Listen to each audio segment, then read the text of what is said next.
ना शौक बदलल बा ना जुनून। सुन ले फिर से, रियासत गइल बा रुतबा ना, रौबा खौफ आज भी उहै बा।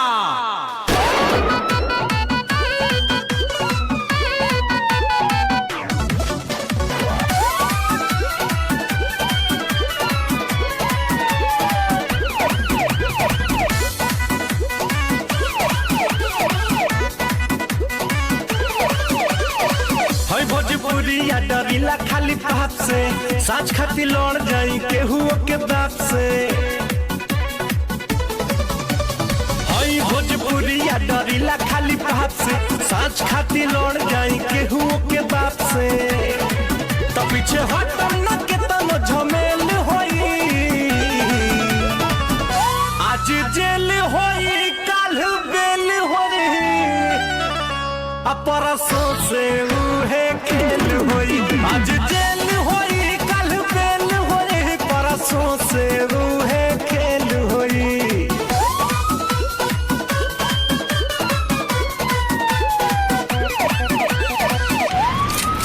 हथियार तो खाली शौक खातिर रखीला बाबू, खौफ खातिर नमवा काफी बा।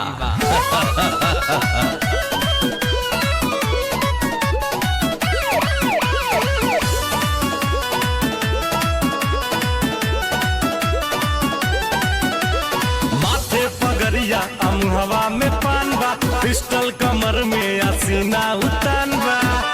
इहे तो असली भोजपुरिया के पहचान बा।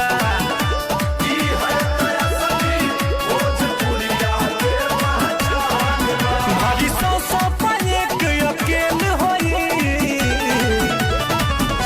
आज जेल होई काल बेल होई, परसों से उहे खेल होई। आज जेल होई कल बेल होई, परसों से उहे खेल होई।